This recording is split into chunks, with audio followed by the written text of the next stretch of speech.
Chapter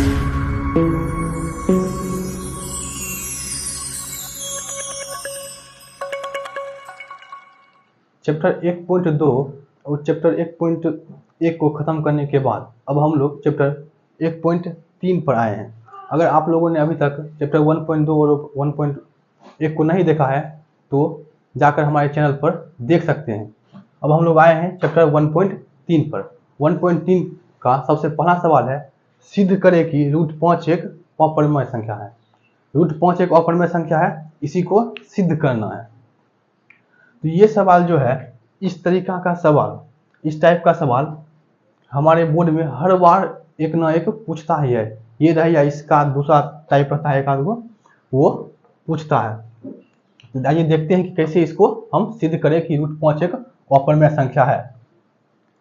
ठीक, सबसे पहले हम क्या करेंगे, मान लेंगे कि √5 एक परिमेय संख्या है। हल देखिए, √5 एक अपरिमेय संख्या है। सबसे पहले मान लेते हैं कि माना √5 एक परिमेय संख्या है।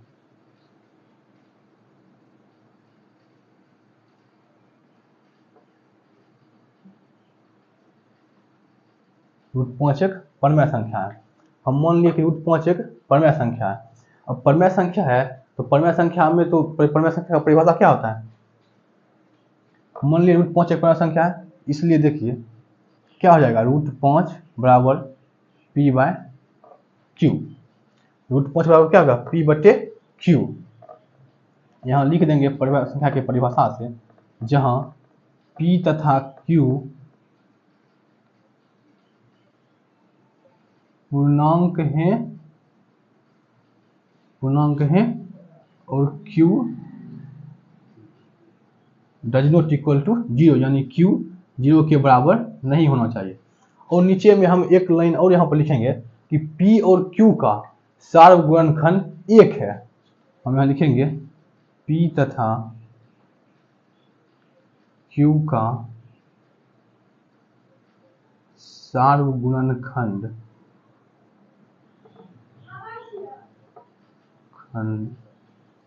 1 है। ठीक, p तथा q का सार्वगुणनखंड 1 है। ये हमने लिख दिया यहाँ पर। अब देखिए, √5 को हमने p/q माना है।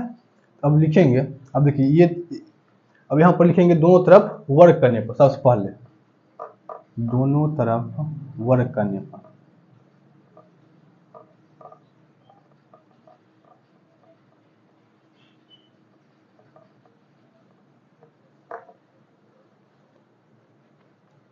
तो √5 का वर्ग बराबर p/q का वर्ग।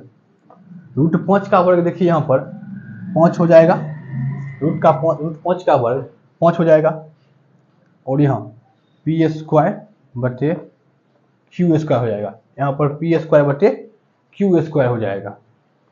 अब देखिए, अब गुना करते हैं कोना कोनी, 5q² बराबर p², 5q² बराबर p², या इसको लिख सकते हैं p² बराबर 5q²। ये लिख दिया। अब देखिए, p² का एक गुणनखंड q² और एक 5 है। p² का दो गुणनखंड है 5 और q²। यहाँ लिखेंगे चूंकि p² का एक गुणनखंड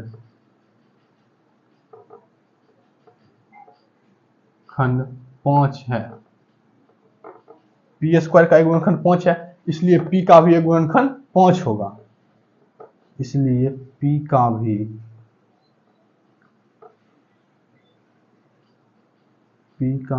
एक गुणनखंड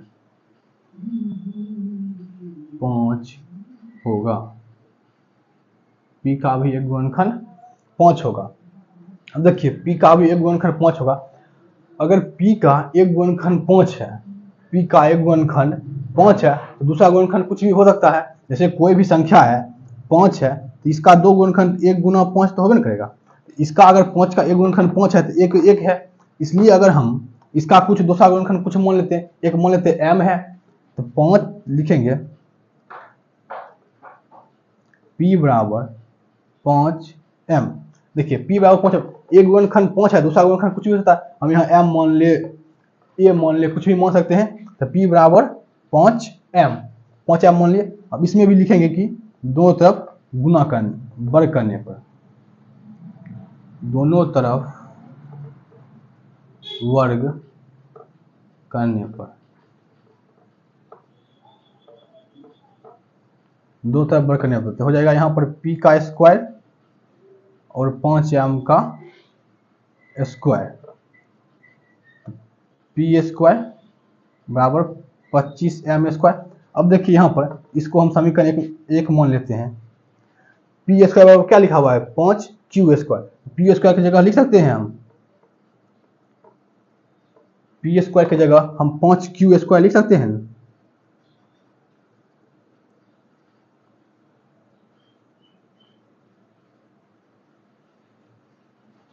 p स्क्वायर जगह पर 5q स्क्वायर, ये कहाँ से लिखे थे, यहाँ समीकरण एक लिख देते हैं, समीकरण एक से हमने ऐसा लिखा। अब देखिए ये जो है p का भी एक गुणनखंड 5 है, इसको समीकरण एक में 2 मान लेते हैं, ठीक। अब यहाँ पर हम लिख दिया। अब ये देखिए 5 से 5 कटेगा तो यहाँ q स्क्वायर बराबर 5m स्क्वायर होगा। अब थोड़ा लिख लीजिए, इसको मिटा के तब लिखते हैं।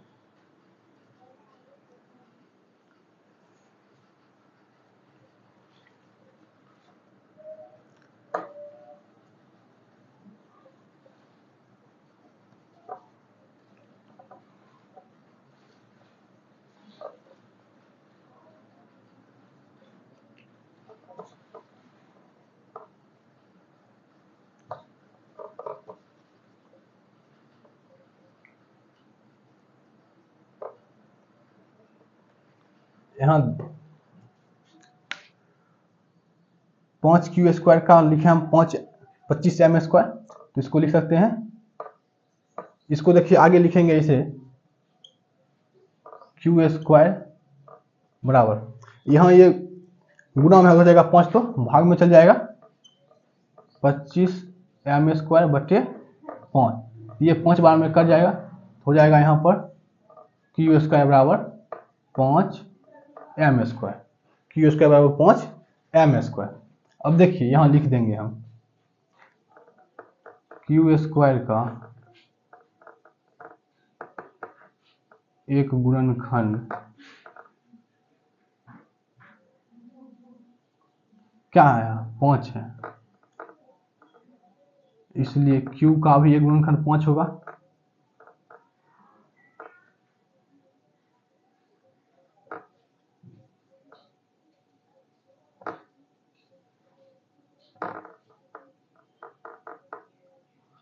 q स्क्वायर का एक गुणनखंड 5 है, तो q का भी एक गुणनखंड 5 है, इसको समीकरण 3 मान लेते हैं।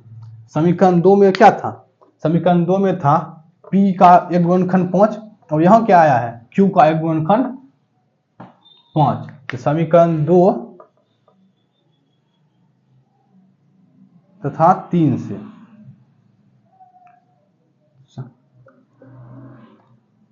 समीकरण 2 तथा 3 से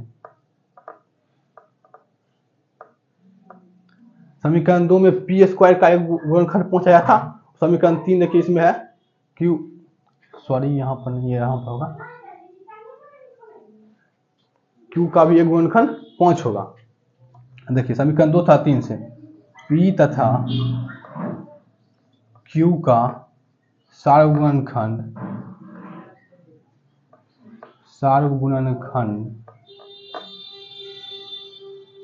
5 है, p था q का सार्वगुणनखंड हमें कितना आया 5, लेकिन आना कितना चाहिए था 1, क्योंकि वहां पर हम लिखे थे 1।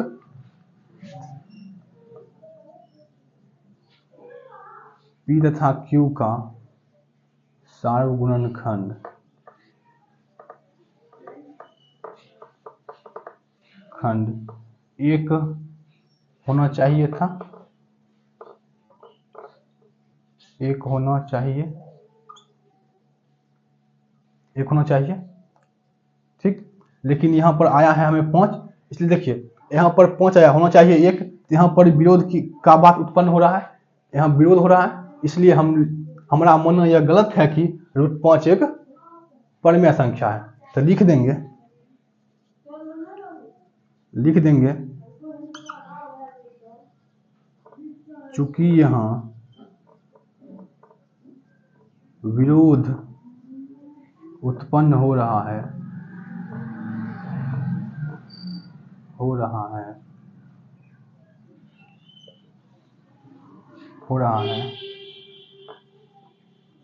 विरोध उत्पन्न हो रहा है,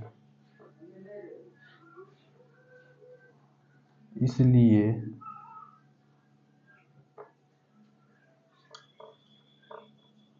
हमारा मानना